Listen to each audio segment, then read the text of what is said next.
K.G.F. What is the real story behind the legend of K.G.F.? K.G.F., Kolar Gold Fields, was completely electrified in 1902. While few parts in the country till date don't have electricity. Such was the value behind K.G.F., the world's second deepest gold mine. The Britishers believed that for every 120 pounds or 56 kilograms of earth, using the villagers' crude methods, a grain of gold could be extracted. They knew what could be done with the hands of professionals. The land could open up large gold reserves. A syndicate with several other army officers was formed. It was called the Kolar Concessionaires Company Limited. This company took over the mining operations. The British planned Asia's second and India's first power plant in Kolar.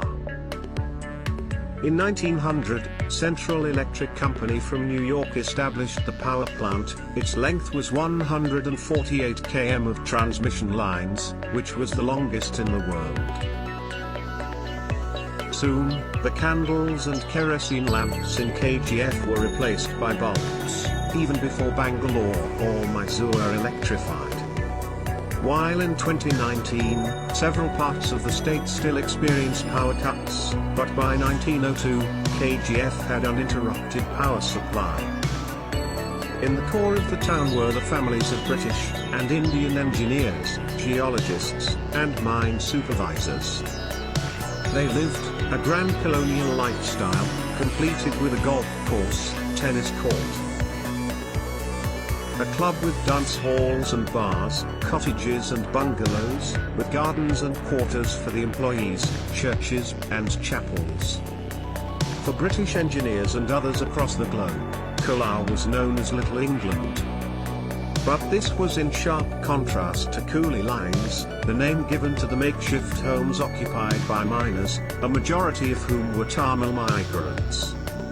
Life was hard on the other side, with more than one family often occupying one such shed. It was famous for its rat invasion, where workers killed over 50,000 rats a year. Workspaces were no different.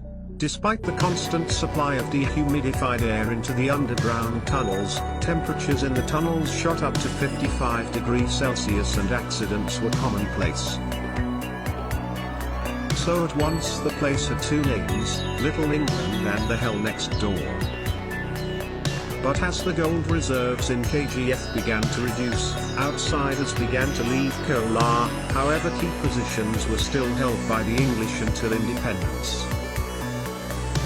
The mines that produced 95% of India's gold output were nationalized to keep them from shutting down.